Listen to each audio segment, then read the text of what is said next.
Shalom dan salam excellence semua jemaat yang dirindukan, yang diberkati Tuhan. Hari ini harinya Tuhan, hari yang seharusnya kita beribadah bersama di gereja. Namun kita tahu kita tetap dapat bersatu di dalam doa, di dalam iman dan di dalam pengharapan melalui Yesus Kristus Tuhan kita. Syukurlah kerajaan masih memberikan kita kebebasan beribadah di rumah masing-masing. Daripada nanti akan datang waktunya kita semua dipaksa untuk menyangkal iman kita. Jangankan beribadah, menyebut nama Yesus pun tidak diperbolehkan. Karena itu saya percaya setiap yang kita alami, musim-musim yang sedang kita jalani ini bukanlah musim yang di luar pengetahuan Tuhan, bukan secara kebetulan terjadi, tapi masa di mana kita mengurung diri kita. Seperti dalam Yesaya 26:20 itu, marilah bangsaku masuklah ke dalam kamarmu, tutuplah pintu. Sesudah engkau masuk, bersembunyilah barang saat lamanya sampai amarah itu padam. Masa-masa ini adalah masa untuk berkurung diri, artinya mencari hadirat Tuhan, mencari wajah Tuhan, memperkuat diri, memperkasa diri kita secara rohani, dan bahkan supaya mental kita juga diperkuatkan. Perkongsian saya pada pagi ini terambil daripada Yeremia 17 ayat yang kelima.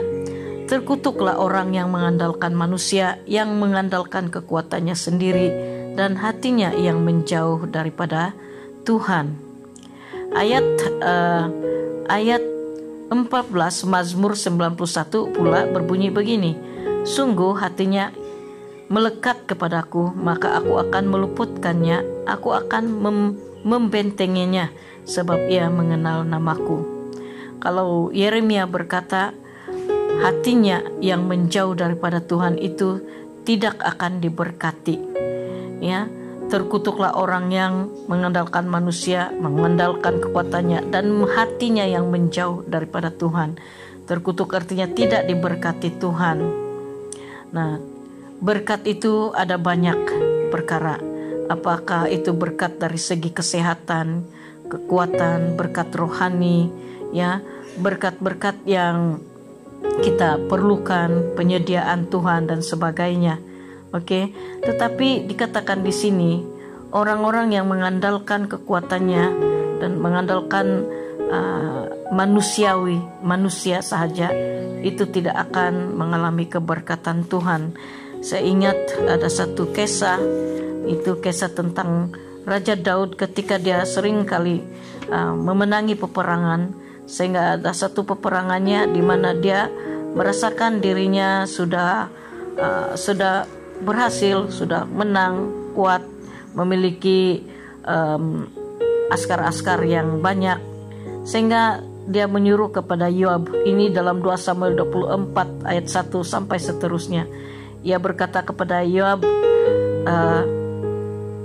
dikatakan supaya di mana ya? Dia katakan supaya mereka sebentar. Berkatalah raja kepada Yoab dan para panglima tentara yang bersama dengan dia, jelajahilah segenap suku Israel dari Dan sampai Bersyeba, adakanlah pendaftaran di antara rakyat supaya aku tahu jumlah mereka.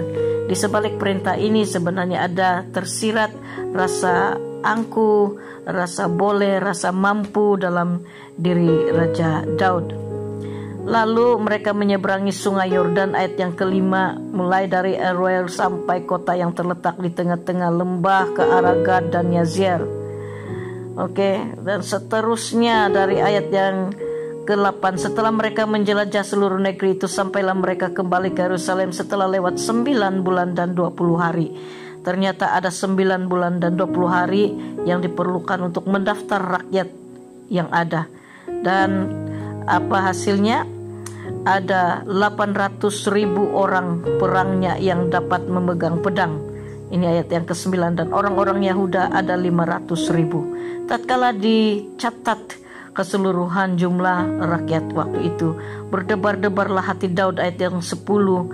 Setelah ia menghitung rakyat, lalu berkata Daud kepada Tuhan, aku telah sangat berdosa, melakukan hal ini, maka sekarang Tuhan jauhkanlah kiranya kesalahan hamba-Mu, sebab perbuatanku itu sangat bodoh. Kita bersyukur karena Daud mengajar kita untuk mengambil satu contoh, satu teladan. Kalau kita merasa kita sudah berbuat dosa, bersalah, mengandalkan kekuatan kita sendiri, mengandalkan uang kita, kekayaan kita, pangkat, nama dan sebagainya, cepat-cepatlah bertobat. Karena uang itu akan ada habisnya, pandai habis, ya, tidak akan kekal. Demikian juga apa yang ada pada kita itu tidak akan kita bawa pulang ke sorga. Nah, ketika Daud menyesali hal ini, menyadari dia bertobat, Tuhan tetap memperhadapkan kepada dia untuk memilih satu daripada 3 pilihan akibat daripada kesalahannya. Yang pertama, akan datang menimpa engkau 3 tahun kelaparan di negerimu. Atau pilihan kedua, maukah engkau melarikan diri 3 bulan lamanya dari hadapan lawanmu? Ini ayat yang ke-13. Ya, sedang mereka itu mengejar engkau. Dan yang ketiga, adakah 3 hari penyakit sampar di negerimu?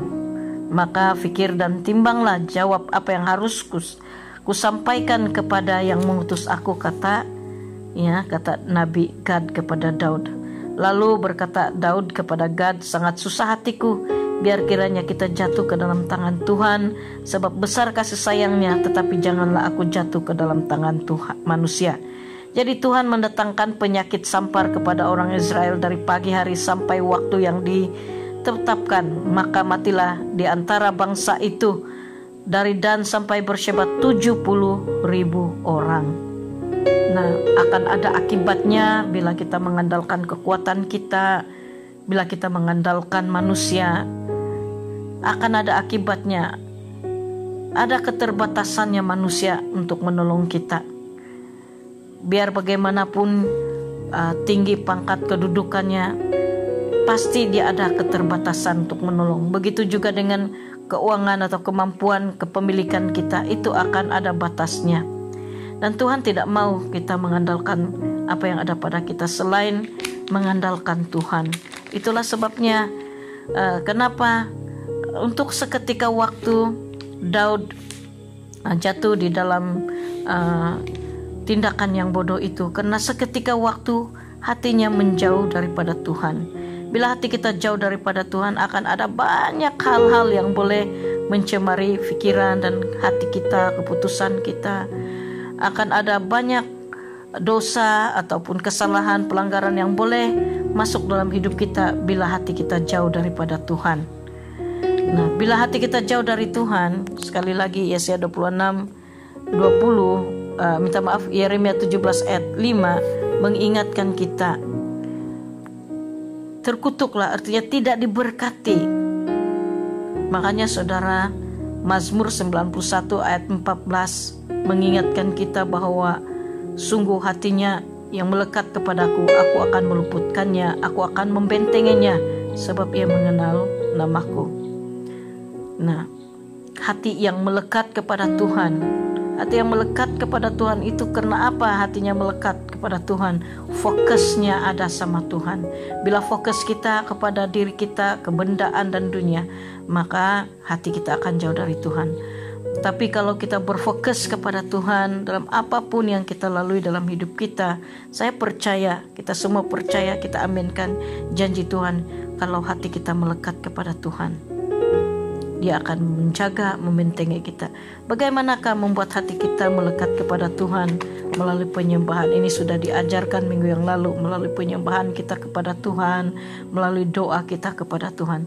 Tetapi ada 2 perkara yang sangat penting yang perlu saya ketengahi pada pagi ini, yaitu yang pertama, 2 perkara. Yang pertama yaitu memperkatakan perkara-perkara positif dan janji-janji Tuhan. Dalam 2 Korintus 4 ayat 13, namun karena kami memiliki roh iman yang sama seperti ada tertulis, aku percaya sebab itu aku berkata-kata, maka kami juga percaya dan sebab itu kami juga berkata-kata.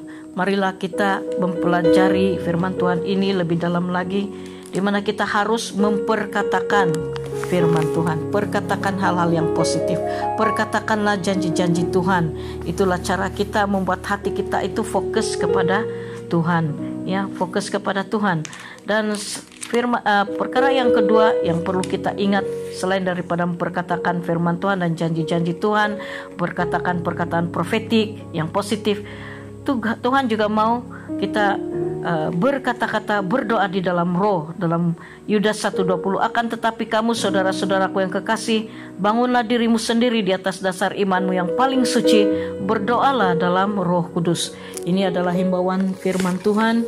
Kita harus senantiasa berdoa di dalam roh, dipimpin oleh Roh Kudus dan di dalam bahasa roh. Dalam satu survei yang dilakukan oleh oleh University of Roberts, berdoa bahasa roh akan meningkatkan sistem imun kita. Itu suatu yang luar biasa. Artinya kalau kita sentiasa berdoa di dalam bahasa roh dimanapun kita berada, dalam kesempatan yang ada, itu akan memperkuat sistem imun kita. Jadi bukan hanya vitamin, obat-obatan, makanan kesehatan yang mempertingkatkan sistem imun kita, tetapi juga berdoa di dalam bahasa roh. Nah, akan ada banyak manfaatnya bila kita berdoa di dalam bahasa roh, membangun diri kita sendiri, berdoa dalam tanpa batas, tanpa sempadan, berdoa sesuai dengan pimpinan Roh Kudus, karena Roh Kudus itu saja yang memimpin kita. Oke, itu saja sedikit perkongsian daripada saya untuk hari ini. Semoga kita bertemu lagi di lain kesempatan. Tetaplah berdoa dalam roh, berkatakanlah firman Tuhan, jangan mengandalkan manusia, jangan bersandar pada kekuatan dirimu sendiri. Biarlah hatimu melekat kepada Tuhan, jagalah supaya hatimu jangan menjauh dari Tuhan. Tuhan memberkati. Shalom, salam excellence untuk semua.